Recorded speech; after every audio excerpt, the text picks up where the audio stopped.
और आइए आगे बढ़ते हुए बात करेंगे उत्तरकाशी की। उत्तरकाशी के सिलक्यारा टनल में रेस्क्यू ऑपरेशन लगातार जारी है। पिछले 11 दिन से टनल में फंसे 41 मजदूरों को बाहर निकालने के लिए अब नया प्लान बना है। एंडोस्कोपिक फ्लेक्सी कैमरे से निगरानी रखी जा रही है। टनल में पाइप से मजदूरों को भेजा जा रहा है खाना। ये चेंज मोटा पाइप है और देखिए मजदूरों की जो पहली तस्वीर है वो कल सामने आई थी, जिसमें मजदूर सही हालत में दिखाई दे रहे हैं। और अब जो है वो कल खाना भेजा गया था और अब पॉलीथीन के जरिए, कल बोतलों में भर के खाना भेजा गया था और अब पॉली बैग में भरकर खाना भेजा गया। एक एक करके कैमरे पे दिखाओ और कैमरे पे पता चल जाना चाहिए हम आपको यहाँ से देख रहे हैं। आप ठीक हो? हाँ ठीक है कैमरा सारे लोग ठीक है तो कैमरे में अपने आप को दिखाएं, हाथ खड़ा करें, अच्छे से मुस्कुराएं, हम तुम्हारे पास जल्दी पहुँचेंगे, घबराएं नहीं। पिछले 10 दिनों से जिस तस्वीर का इंतजार था, आज वो एक नई उम्मीद लेकर आई। मजदूर किन हालात में हैं, कैसे हैं, ये सेफ हैं, इन तमाम सवालों के जवाब टनल के अंदर से आई इन तस्वीरों ने दे दिया। सभी को एक एक करके कैमरे पे दिखाओ और कैमरे पे पता चल जाना चाहिए हम आपको यहाँ से देख रहे हैं। मजदूरों के परिवार के लोग हताश हो रहे थे। जैसे जैसे समय बीत रहा था, उम्मीद टूट रही थी। रेस्क्यू करने वाली टीम को चिंता थी, अंदर के हालात कैसे हैं, कहीं कोई अनहोनी ना हो गई हो। लेकिन सिलक्यारा टनल के इस वीडियो ने परिवार वालों के साथ साथ रेस्क्यू टीम और उत्तराखंड की सरकार को भी नए उत्साह से भर दिया। जो हमारे अन्य जो ऑगर मशीन चल रही है या अन्य जो भी ऑप्शन है, 2-3-4 ऑप्शन, उनमें से कोई भी ऑप्शन हमारा सबसे पहले जो भी सक्सेस हो जाए, तो हमारा यही है कि जल्दी से जल्दी सभी हमारे श्रमिक भाई सकुशल बाहर निकले। और माननीय प्रधानमंत्री जी भी प्रत्येक दिन इसकी पूरी जानकारी ले रहे हैं और हर संभव उनके स्तर से भी यहाँ पर सहायता के लिए कहा गया है। सभी एजेंसियाँ लगी हुई हैं, सभी लोग अपना बेड सफर देने के लिए काम कर रहे हैं। टनल में फंसे सभी मजदूर ठीक हैं, उनकी गिनती भी की गई। कैमरे पर बारी बारी सभी ने रिस्पॉन्स किया। टनल में मजदूरों तक रास्ता बनाने के लिए वर्टिकल ड्रिलिंग का काम भी शुरू हो गया है। ड्रिलिंग करने वाली 3 मशीनें पहुंच चुकी हैं। 3 बड़े बड़े ट्रक के जरिए वर्टिकल ड्रिलिंग को सिलक्यारा लाया गया है। इनको सुरंग के ऊपरी हिस्से तक पहुंचाने के लिए बीआरओ ने ऊंचे पहाड़ तक अस्थायी सड़क निर्माण किया।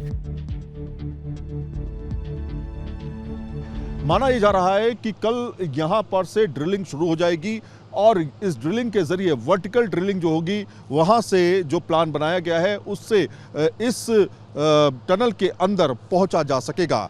ड्रिल करने का प्रोसेस वही होगा।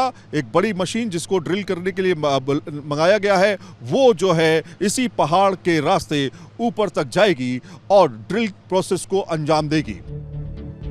वर्टिकल ड्रिलिंग के बाद जिन पाइप को उसमें डाला जाएगा, वो बड़े बड़े पाइप भी टनल तक लाए जा चुके हैं। ओडिशा से आर्मी की मदद से इन्हें पहले देहरादून के जॉली ग्रांट एयरपोर्ट तक लाया गया, वहां से फिर 8 ट्रक में इन पाइप को टनल तक लाया गया है।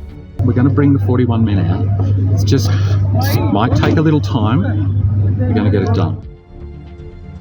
मजदूरों को जल्द से जल्द सही सलामत रेस्क्यू के लिए एक साथ 6 प्लान पर काम चल रहा है। लेकिन हॉरिजॉन्टल और वर्टिकल ड्रिलिंग के जरिए मजदूरों तक पहुंचने की उम्मीद की जा रही है। इसलिए टनल के ऊपर पहाड़ पर वर्टिकल ड्रिलिंग का काम भी शुरू होने वाला है। दूसरी ओर मलबे के अंदर सुराख करने का काम भी अमेरिकी ऑगर मशीन से युद्ध स्तर पर शुरू हो चुका है।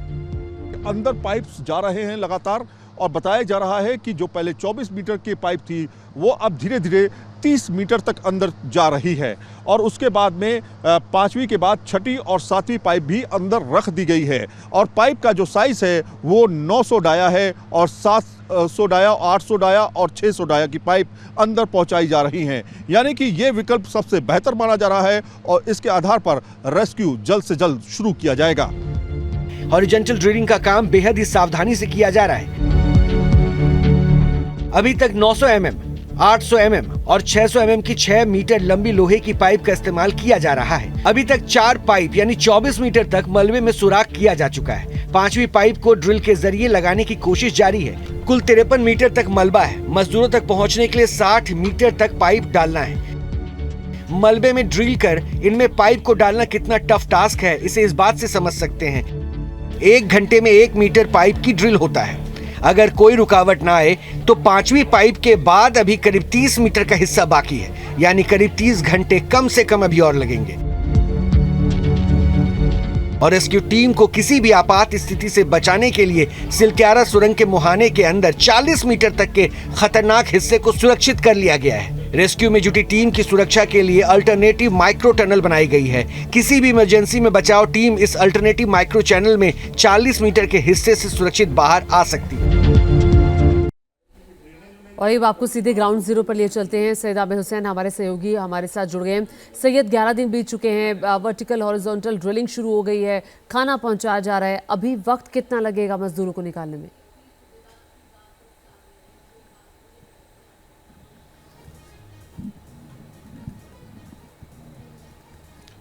देखिए, अभी वक्त लग सकता है क्योंकि कल जब ब्रीफिंग हुई, टेक्निकल ब्रीफिंग हुई, तो मैंने खुद कई सवाल पूछे, जिसमें मैंने समय भी पूछा कि आखिर कितना समय लगेगा। तो उनका साफ तौर पे कहना था कि अभी वक्त लगेगा, क्योंकि जो हम सबसे बड़ा प्लान लेके चल रहे हैं, जिसमें हॉरिजॉन्टल ड्रिलिंग हो रही है, जिसमें पाइप हम भेज रहे हैं, वो अभी तक 24 मीटर और एक और पाइप जो है, जो कि बाहर के हिसाब से अगर देखें तो 24 मीटर गया है, लेकिन अंदर के हिसाब से देखें, जो मलबा है, मलबे के अंदर के हिसाब से देखें तो सिर्फ 18 मीटर गया है। रात में ड्रिलिंग शुरू हो चुकी थी, ऐसा उनका कहना था कि रात में ड्रिलिंग की जाएगी, और अगर ड्रिलिंग शुरू होती है तो मान लीजिए 10 घंटे में 10 मीटर पाइप अंदर जा सकता है, अगर कोई रुकावट नहीं आई होगी तो।